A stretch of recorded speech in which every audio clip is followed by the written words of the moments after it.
नमस्कार दोस्तों, स्वागत है आपका स्टेनो गुरु यूट्यूब चैनल में। दोस्तों आज की वीडियो में हम लोग प्रैक्टिस करेंगे पार्लियामेंट रिपोर्टर के लिए स्किल टेस्ट का अभ्यास करेंगे। यहाँ पे डिक्टेशन का अभ्यास करेंगे जो कि 180 शब्द प्रति मिनट की स्पीड से होगा। मैटर आसान है, आप लोग प्रैक्टिस करेंगे जरूर लिख लेंगे, ठीक है। पीडीएफ इसका आपको हमारे टेलीग्राम पर मिल जाएगा। टेलीग्राम का लिंक वीडियो के डिस्क्रिप्शन में दिया गया है, वहाँ से आप पीडीएफ डाउनलोड करके चेक कर लेना कितनी मिस्टेक आ रही है, ठीक है। 180 की स्पीड है, रनिंग मैटर है, आप लोग कोशिश करिएगा, जरूर लिख लेंगे। एक बारी में छूटेगा, 2-4 बारी कोशिश करिएगा, हो जाएगा। इसके अलावा दोस्तों अगर आप डेली डिक्टेशन चाहते हैं तो आप चाहें तो हमारे चैनल का मेंबरशिप ले सकते हैं, हमारे पेड ग्रुप को ज्वाइन कर सकते हैं। अधिक जानकारी के लिए आप हमें मेल कर सकते हैं। हमारी मेल आईडी है studyforstenographer@gmail.com। तो ज़्यादा समय न लेते हुए चलिए स्टार्ट करते हैं। Ready, 5 second, start. सभापति महोदय, सरकार ने कई कृषि फार्म खोले हैं, क्या ये फार्म घाटे में नहीं चल रहे हैं? अगर ये सारे खर्च जोड़ दिए जाएं, बड़े बड़े अधिकारियों के वेतन जोड़ दिए जाएं, तो पता चलेगा कि ये सारे कृषि फार्म घाटे में चल रहे हैं। क्या इसी तरह से आप सारे किसानों को घाटे पर खेती करने के लिए मजबूर करेंगे? जिस क्षेत्र से मैं आता हूँ वहाँ एक पुल बना है। मैंने 10 वर्ष तक अपनी विधानसभा में इस पुल के लिए कोशिश की है। जिस दिन से मैं यहाँ आया हूँ बराबर उसकी चर्चा करता आ रहा हूँ, बराबर कोशिश कर रहा हूँ। मैं कहता हूँ कि गंगा पर वह पुल बने। उस पुल को बनाने का आश्वासन भी मिला था। एक प्रश्न के लिखित उत्तर में यह जवाब दिया गया था। यहाँ कहा गया था कि इसको हाथ में लिया जाएगा। अब मालूम हुआ है कि उस योजना को उठाकर ताक पर रख दिया गया है और यह पुल नहीं बनेगा। इन लोगों ने क्या कसूर किया है, यह मैं आपसे जानना चाहता हूं। हमारे क्षेत्र के लोगों ने पाकिस्तान की लड़ाई में सरकार को हर तरह का सहयोग दिया था, हर तरह की सहायता दी थी। हमारे यहाँ के नौजवान भी मोर्चे पर जाकर डटे। जिस समय पाकिस्तान के साथ हमारा युद्ध चल रहा था तो कहीं कोई बात नहीं थी, अन्न की कमी नहीं कहीं नहीं थी। अन्न की कमी भी हमारे विरोधी साथी पैदा करते हैं, जो यह चाहते हैं कि सरकार असफल हो जाए। ये लोग जो कहते हैं उसको आप समझें। एक तरफ तो हमारे मित्र की बात है जो देश के बड़े बड़े शहरों में दंगे करवाते हैं, दूसरी तरफ हम हैं जो कि इनकी बातों को नहीं समझ पाते।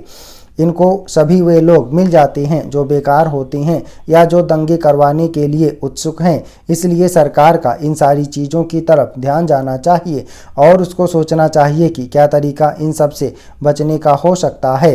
एक ही तरीका हो सकता है कि इस देश में हर आदमी को काम मिले, देहात में लोगों को करने के लिए काम मिले और खादी कमीशन की जो योजना है जो एक अच्छी योजना है वह ठीक तरह से चले। सौभाग्य से मैं आर्य समाज संगठन से संबंध रखता हूं।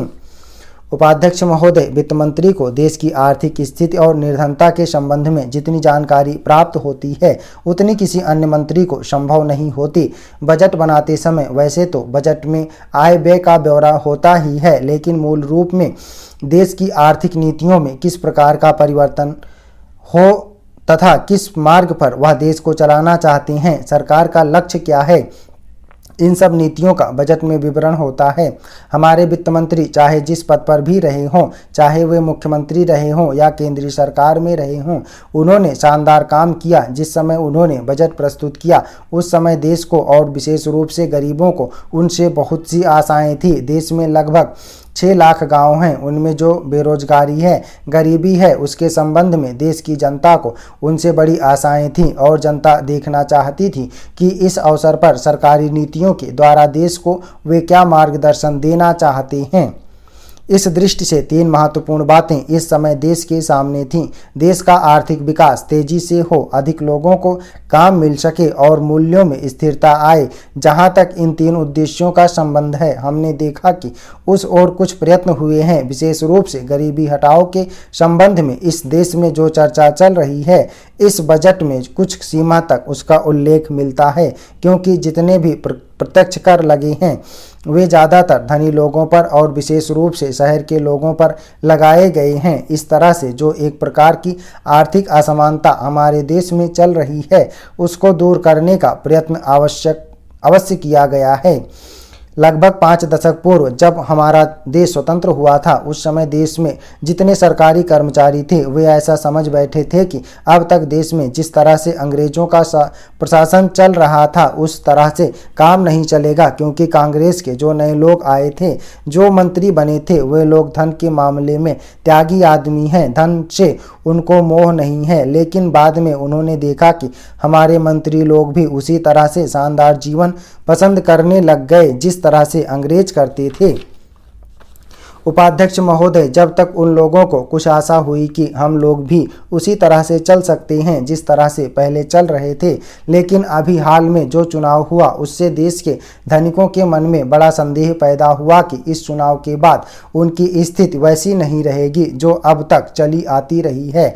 गरीबों और अमीरों के बीच में अब तक जो बहुत बड़ा अंतर चला आ रहा था उसको अब तेजी से दूर करने का प्रयत्न किया जाएगा। श्रीमान, मैं आपका बहुत ही आभारी हूं जो आपने सदन में चालू वर्ष के बजट पर अपने विचार प्रकट करने का अवसर दिया है। मैं इस बजट का समर्थन करना चाहता हूं।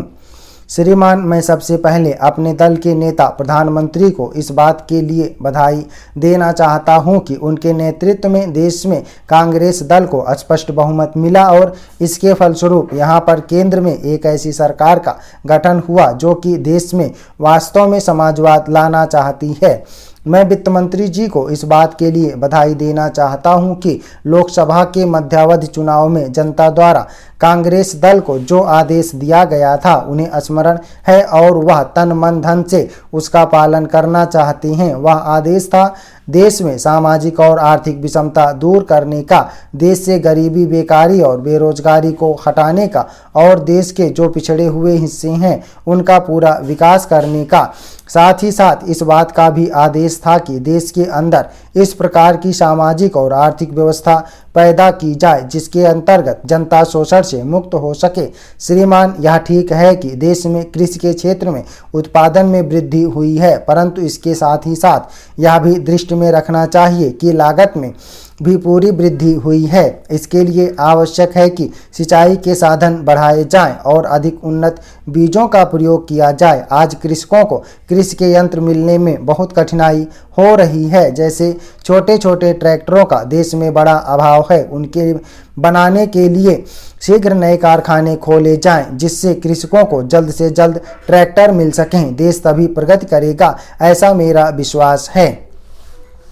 अध्यक्ष महोदय, 10वीं पंचवर्षीय योजना पर विचार करते समय सदन के दोनों पक्षों के सदस्यों ने महत्वपूर्ण प्रश्न उठाए हैं। उन पर विचार किया जाना बहुत आवश्यक है। अध्यक्ष महोदय, 9वीं पंचवर्षीय योजना का अब अंतिम वर्ष चल रहा है और इस योजना के अंदर जो चीज़ें कही गई हैं ऐसा लगता है कि उसके अंदर परिवर्तन करना कठिन है, बदला भी नहीं जा सकता। अध्यक्ष महोदय, कुछ चीज़ें की जा सकती हैं, उनके अंदर आज भी कुल कितना खर्च है यह तय नहीं किया गया है, केवल कटौती ही निश्चित की गई है। शुरू में मैं यह कहना चाहता हूं कि यहाँ पर कुछ सदस्यों ने जो यह प्रश्न उठाया था कि इस पंचवर्षीय योजना का आशय कुछ सरकारी पक्ष से भी बताया है, इसके अंदर कमियां हैं और बहुत सी कमियां हैं जिनके ऊपर मैं यहाँ कुछ दोषारोपण नहीं करना चाहता हूँ। मैं चाहता भी हूँ कि इस तरह से प्रश्न ना उठाए जाएं तो ज़्यादा अच्छा है। यह योजना सरकार ने बनाई है, यह योजना मंत्रिमंडल ने पहले बनाई और अनुमोदन होने के बाद भी इसमें कुछ कमियां रह गई हैं, तो यह कमी रहने का दोष किसके ऊपर है? मैं समझता हूँ सदन के सभी सदस्य इसको जानते हैं।